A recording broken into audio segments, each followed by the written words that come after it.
everyone. It's Anna Montemurno welcoming you back to my channel. And in today's video, I'm going to be sharing with you a wonderful recipe for authentic Italian tomato sauce. As many of you know, my parents are from Italy, so this is extra special. In fact, I will dedicate all of my videos that have to do with Italian cooking to both of my parents, Rosa and Paul Montemurno, or Rosa and Paolo Montemurno. So, in this recipe, it's a very basic recipe which involves just simple ingredients such as onions, garlic, basil, tomatoes, and a little splash. Now, just a little splash. And I like to thank Sue M for giving me homemade wine from her husband, who made homemade wine. Thank you, Sue M, for that. We appreciate that. And so, getting right into it, right now, in a small saucepan, I have 2 tablespoons of olive oil. And that is heating up very nicely. I could see that. And I have my authentic wooden spoon ready to turn things in the pan. But we're taking just over 1 cup. This is probably around 1 cup and a quarter. That's a cup, but it's overloaded. So that's about 1 1/4 cups of sweet onions right into that pan. Give it a little heat. Get it into a nice saute. This is the onions first. Give it a little heat to get this going. I'm going to show you a secret tip on this. And I believe this is the secret as to why the sauce comes out so saporito. That means flavorful and tasty. So you have your onions, doing a little saute, give it a little more heat. Don't be afraid of the heat. Don't be afraid of the big bad wolf, but don't be afraid of the heat either. Wow, this smells terrific. I always say that, don't I? So, once you get a little caramelization in on the onions, which means it releases some of the sugars, and then it has a gloss to it. And that's how you know. You see how that has a gloss to it? That's how you know that it's beginning to caramelize or starting to caramelize. So as that happens, and we gave it a little more heat, we've got about 3 tablespoons of chopped garlic. What you have to do is, under the video it says description, there's the words show more. So you click on show more and it will give you everything that is in the video, all the details. Ah, now this smells beautiful. This is the authentic Sunday morning smell that I grew up with. My mother would saute the garlic and the onions for the Sunday sauce. And that's pretty much how I woke up on Sunday mornings my whole childhood. Mama really was outstanding, as she was an outstanding cook, amongst outstanding in a lot of other areas as well. So we're giving you beautiful saute on the garlic and the onions, getting it beautifully caramelized, stirring it up a little bit here and there. Now this is actually olive oil. So this happens to be olive oil from Italy. So now that we've got a beautiful caramelization, we're going to put the heat down a midge. I have it now on medium heat. We're going to add Chilean Malbec. So let's give it a whirl. You just want to use probably about 2 tablespoons. So let's get 2 tablespoons of red wine of your choice.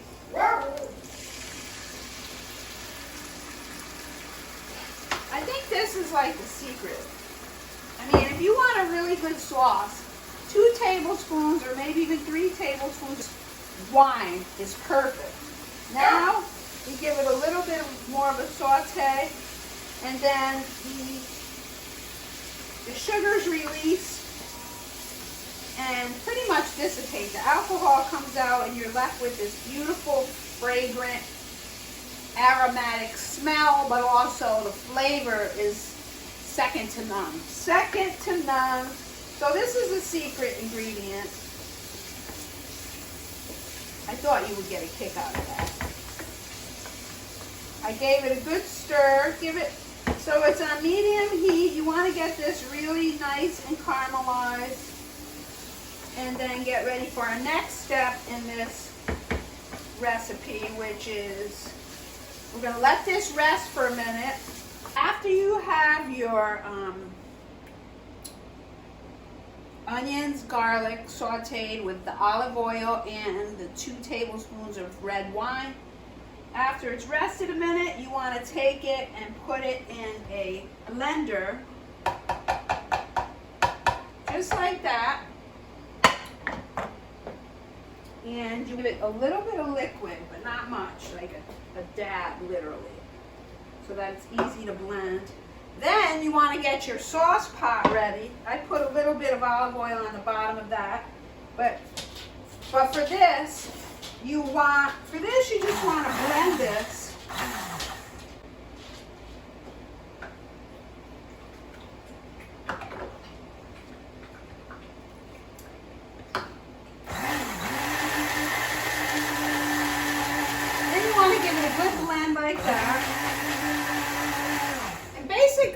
You want to get it pureed. And the reason I do that is that I like to make the sauce smooth without any types of chunks of anything in it. I prefer a smooth sauce, so that's why I do that.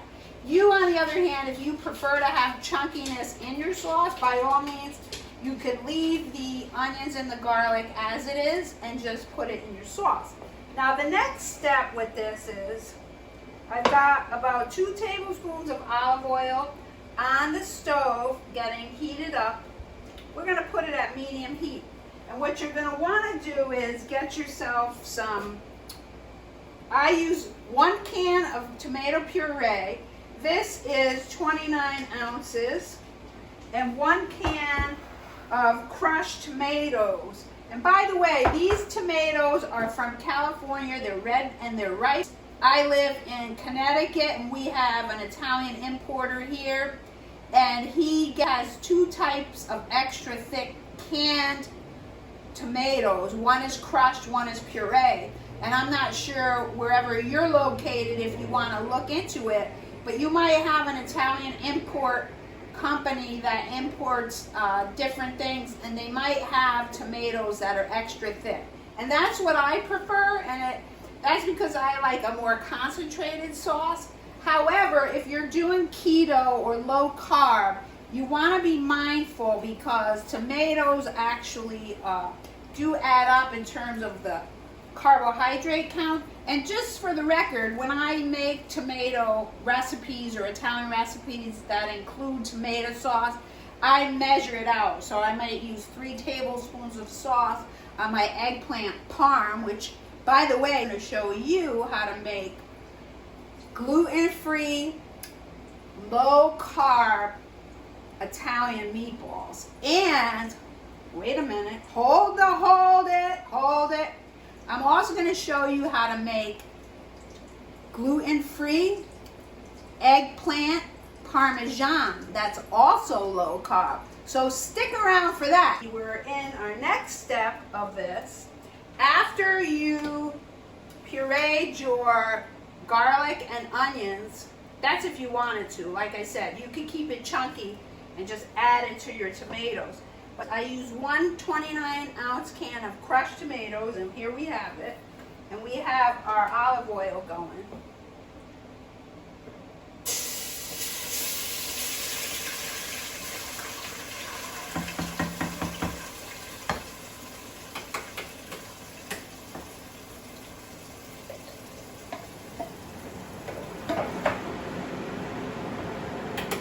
Like I said earlier, this can of tomato is extra thick, which is the way I like it. Because here's the thing, if you want to make more or make it more diluted, all you have to do is add water to it. Here's our second can of tomatoes. vegetables. One is crushed and one is pureed. And so what I like to do with this is, I like to add a little water to get it loose. So we'll add some water to this because it is extra thick. I added about a half a can of water, which is about 2 cups, because this is 29 ounces. 8 and 8 is 16, so it's probably a cup. All right, it's probably about a cup and a half of water that I added to it. Now you're going to want to give it a turn or a stir, whatever you want to call it. And I like to give it a real good stir to get it, loosen it up a little, because it's extra thick. But at the same time, we're going to add crushed red peppers, about half a teaspoon. We're going to add about a half a teaspoon of Italian seasoning.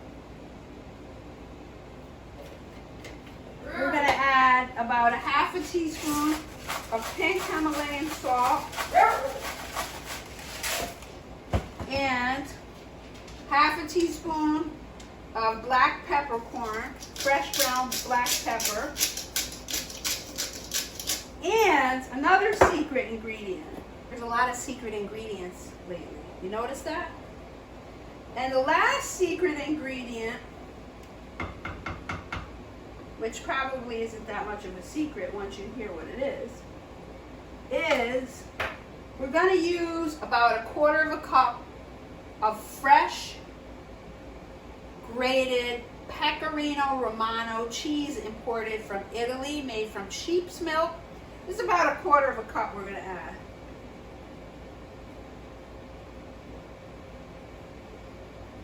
Give it a good turn, give it a good stir, give it whatever you want to give it, but make sure you stir it nicely. After you get in your herbs and your Pecorino Romano cheese, you're going to want to add in, I got 4 fresh basil leaves, and I'm going to put that right on top. Still give it a good stir. And actually, we're going to add a little bit more water to it. And here's the thing, and again, it's based on your preference, so if this is what I'm doing, it's only because it's my preference.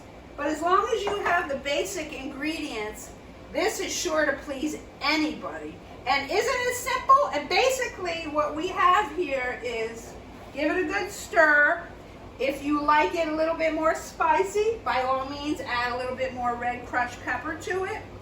If you like it not as spicy, of course take away, don't add as much. Pureed garlic and onions and the olive oil with the red wine in it. And now we're going to add that in. And this is basically the flavor base of the sauce.